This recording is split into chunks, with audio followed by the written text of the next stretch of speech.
या घरामध्ये शेवटचे 10 दिवस राहिलेले आहेत आणि एक दिवस मला इतका कठीण जातोय ना की एकतर कामं खूप आहे आणि मनासारखं जगताही येत नाही। मेन म्हणजे शिवचरणच्या शाळेचा आजचा शेवटचा दिवस आणि हे पाहूनच मला इतकं अंग भरून आलं होतं की म्हणजे त्याचा पहिला दिवस आणि आजचा शेवटचा दिवस तो मला अजूनही आठवतो की तो कसा रडत होता आणि आज जाताना तो किती हसून जात होता। हाच एक बदल त्याच्यात मी बघितला। आणि त्यानंतर मी सारखा ट्रॅव्हल वगैरे करते, बऱ्याच गोष्टी आहेत, तर सगळ्याच बायकांना असं वाटतं की यांच्या मुलांच्या शाळेचं काय करते, ही कसं मॅनेज करते। तर माझ्या आज व्हिडिओ जर तुम्ही पाहिला असेल तो गेल्या 2-3 दिवसापूर्वी शूट केलेला असतोय। बरेच लोक हेही म्हणत होते की तुझ्या घरामध्ये जे डॉग आहे तू त्यांचं काय करणार आहे। तर ते ॲक्च्युली आता खूप जास्त सेल्फ डिपेंडेंट झाले आहे, कारण की मी आता कंटिन्यू त्यांना सोडून जात असते माहेरी किंवा सचिनकडं, त्यामुळे त्यांना आता ह्या गोष्टीचा काही फरक पडत नाही। जर मी असेल तर मी त्यांना खायला देते, जर मी नसेल तर त्यांचं ते शोधून खातात, पण जोपर्यंत मी आहे तोपर्यंत तरी मी त्यांची काळजी शेवटपर्यंत घेईलच। फक्त 10 दिवसच आहे, पण असो। अजून बरेच लोक हे म्हणत होते की ताई तुझ्या घराचं भाडं किती आहे, तुझं होम टूर दे ना। तर होम टूर मी मुद्दामूनच देत नव्हते, कारण की नाही का असं वाटतं की यार आपण इथे काहीच दिवस राहणार आहे। रामनवमीला मी खूप छानशी साडी वगैरे नेसली होती आणि खूप छान सण साजरा केला आहे, तर ते मी तुम्हाला उद्याच्या व्लॉगमध्ये नक्की शेअर करेन। माझ्या या घराबद्दल बऱ्याच लोकांनी विचारले की किती रूम आहे, किती काय आहे। तर हे बघा माझं हॉल आहे, बाहेर एक पोर्च एरिया आहे, हॉल बराच मोठा आहे, त्यानंतर हॉलला अटॅच एक बाथरूम आणि आंघोळीचं बाथरूम पण आहे, किचन पण पुष्कळ मोठं आहे। तुम्ही बघताय ना खाली पर्स वर्स पडलेली आणि बराच पसारा आहे, तर तुम्ही ते समजून जा कोणी केलेला असेल।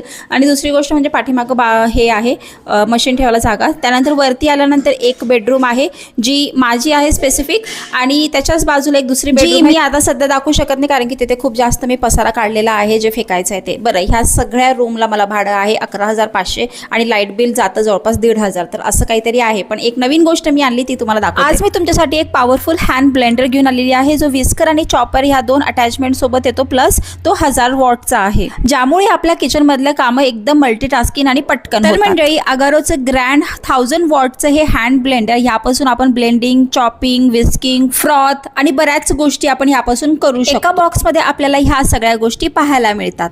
तर सगळ्यात आधी हा मेन युनिट, ज्याला आपण वेगवेगळे अटॅचमेंट लावून वेगवेगळे मल्टीटास्किंग करू शकतो। त्याच्या वरच्या बाजूला आपल्याला एक डायल पाहायला मिळतो। हा जो डायल आहे ना तो स्पीड रेग्युलेटर डायल आहे। ह्या डायल बरोबर आपण जो स्पीड सेट करू तो आपल्याला ह्या वरच्या बटनासोबत चालवता येतो। म्हणजेच जो वरचा बटन आहे ज्याच्यावरती 1 लिहिलेला आहे ते आहे मोड 1, जो की स्पीड डायल सोबत चालतो, आणि त्यासोबत हे आहे टर्बो बटन। या टर्बो मोडचा वापर करून आपण हायेस्ट स्पीड मध्ये आपलं मोटर चालवू शकतो, आणि याचा स्पीड डायल सोबत काहीही संबंध नसतो। यासोबतच आपल्याला मिळते ही ब्लेंडिंग शाफ्ट, जी आपण या युनिटला अटॅच करून पाहिजे त्या गोष्टी करू शकतो। या शाफ्टला अटॅच करण्यासाठी उजव्या बाजूला फिरवायचे म्हणजे ते अटॅच होते, आणि काढण्यासाठी त्याच्या विरुद्ध दिशेला फिरवायचे म्हणजे ते डिअटॅच होते। याचे ब्लेड हे स्टेनलेस स्टीलचे आहेत आणि सोबतच मजबूत देखील, सोबतच प्रोटेक्टिव्ह गार्ड आहे, ज्यामुळे आपण वापरताना साईडला कुठलाच पदार्थ उडत नाही। यासोबत आपल्याला 600 ml चा हा फूड ग्रेड चॉपिंग बाउल मिळतो, सोबत 2 स्टेनलेस स्टीलच्या ब्लेड्स असतात यामध्ये, आणि याला आपण मेन युनिट अटॅच करून छानपैकी चॉप करू शकतो। यामधले असलेले हे ब्लेड हे अगदी पटापट चॉपिंग करते आणि खूपच जास्त पॉवरफुल आहे। मी पुढे वापरलेला आहे, तुम्हाला दाखवते। यासोबत आपल्याला आणि एक गोष्ट मिळते ती म्हणजे खूपच भारी आहे विस्कची अटॅचमेंट, ज्यापासून आपण अंडे बीट करू शकतोय। तुम्हाला व्हिप क्रीम बनवायची असेल ती सुद्धा तुम्ही यातनं करू शकताय, प्लस कोल्ड कॉफी, लस्सी आणि अशा बऱ्याच गोष्टी आपण यातनं करू शकतोय।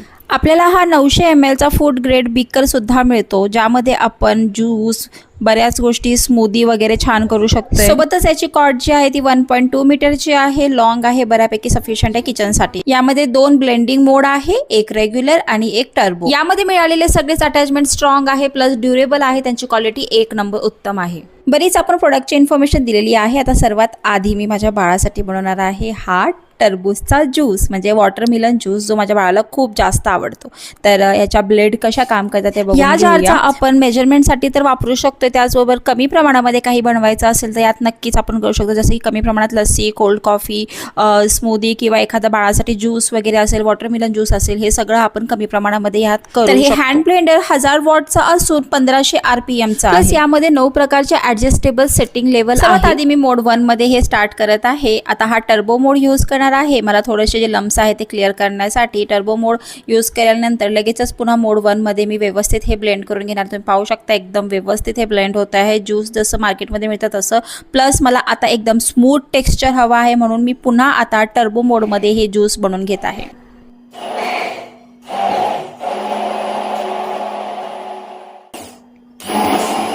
माझी क्वांटिटी फक्त 1 ते 2 ग्लासची आहे म्हणून मी ह्या भांड्यात करते. तुम्हाला पाहिजे असेल तुम्ही तुमच्या स्टीलच्या भांड्यात किंवा पातेल्यात सुद्धा ह्याचा वापर करू शकता. आता या चॉपरमध्ये आपण किती आणि काय काय भाज्या चॉप करू शकतो ते बघून घेऊया. सर्वात आधी मी इथे पत्तागोबी चॉप करून घेणार आहे, ज्याचा मला इतका जाम कंटाळा येतो की मी तुम्हाला काय सांगू. आता पत्तागोबी मी थोडी कट करून घेतली त्यामध्ये टाकते. आता यापासून मी मोमोज करू शकते, फ्राईड राईस करू शकते, पत्तागोबीची भाजी करायची असेल तर ते करू शकते. त्याचबरोबर आपण कॅप्सिकम, कांदा, टमाटर, चॉपिंग, ब्लेंडिंग किंवा काहीही करत असताना एक गोष्ट मात्र नक्की लक्षात ठेवा, 2 मिनिटापेक्षा जास्त वेळ आपण कंटिन्यू यूज करायचा नाही. हे यूज करून झाल्यानंतर 15 ते 20 सेकंडसाठी आपल्याला ह्याला रेस्ट द्यायचा आहे. हा आहे याचा डायल, ज्यामध्ये आपल्याला मोड 1 पासून तर मोड 5 पर्यंत पाहायला मिळते. ह्याचा मिड पॉइंट हा आहे. शिमला मिरची, काकडी, लसूण, अद्रक आणि बऱ्याच गोष्टी आपण ह्यामध्ये चॉप करू शकतो. इझी आहे, खूपच भारी आहे. हे विस्कर अटॅचमेंट आहे. यापासून आपण अंडा विस्क करू शकतोय. तुम्हाला व्हिप क्रीम बनवायची असेल तुम्ही ती सुद्धा करू शकताय. मी बनवणार आहे सर्वात आधी कॉफी,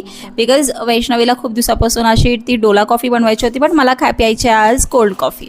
तर कोल्ड कॉफी बनवून घेऊया. त्यामध्ये मी फक्त कॉफी टाकलेली आहे, साखर आणि थोडंसं पाणी टाकून आता याचा मी फ्रॉथ बनवून घेणार आहे. हा जो टर्बो मोड आहे ना, ह्यामुळे जो फ्रॉथ आहे तो इतका जबरदस्त बनतो आणि व्हिप क्रीम सुद्धा इतकी भारी बनते ना. ज्यांना रेग्युलर आता उन्हाळ्यामध्ये छान असा ताक प्यावं असं वाटतं त्यांनी तर कंटिन्यू ताक सुद्धा बनवू शकता. ह्यापासून खूपच इझी टू यूज आहे.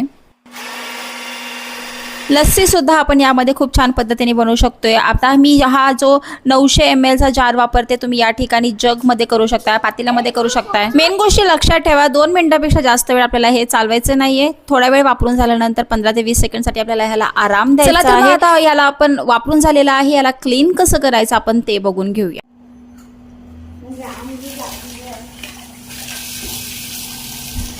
जसं की आपण चॉप केलेल्या सगळ्याच गोष्टी तेलकट तुपकट नव्हत्या म्हणून डायरेक्ट वाहत्या पाण्याखाली हे धुवून घेतलेलं आहे. ब्लेड साफ करत असताना थोडी काळजी घ्यायची, कारण की ब्लेड फार शार्प आहे. ह्या चॉपरच्या खाली जे तुम्हाला ब्लॅक कलरचं राऊंड दिसते सर्कल, ह्याच्यामुळे आपल्या चॉपरला खूप छान ग्रीप येते चॉपिंग करत असताना. त्यानंतर सगळीच भांडी एकदम व्यवस्थित स्वच्छ झाली आहे. तुम्हाला वाटत असेल तर तुम्ही नॉर्मल अशी स्पंजची घासणी वापरू शकताय, पण मला तर काहीच गरज वाटली नाही. वाहत्या पाण्याखाली माझे सगळेच भांडे एकदम चकाचक निघालेले आहेत. सगळ्याच गोष्टी आपण व्यवस्थित पाण्याखाली क्लीन करू शकतोय, पण ह्याचा जो मेन युनिट आहे ते आपल्याला फक्त फडक्याने साफ करून घ्यायचं आहे. जर तुम्हाला वाटलं तर तुम्ही थोडंसं ओलं करू शकताय, पण जास्त नाही. याला आपल्याला स्वच्छ कापडाने साफ करून घ्यायचं आहे. तर माझं तर बरंच काम सोपं झालेलं आहे. एकाच ब्लेंडरपासून मी बऱ्याच गोष्टी करू शकते. मिक्सर लावा, हे लावा, ते लावा, तामझाम करायची काहीच गरज नाही. एक तर किचनमध्ये स्पेस पण कमी घेतो आणि परफेक्ट सोल्युशन आहे माझ्या. एक गोष्ट लक्षात ठेवा, यामध्ये ना 9 ॲडजस्टेबल सेटिंग्स आहेत. एक टर्बो मोड आहे, एक रेग्युलर मोड आहे आणि परफेक्ट आहे फॉर किचन. तर तुम्हाला या प्रोडक्टची लिंक पाहिजे असेल ना तर तुम्ही डिस्क्रिप्शन बॉक्स चेक करायला अजिबात विसरू नका. Okay, bye.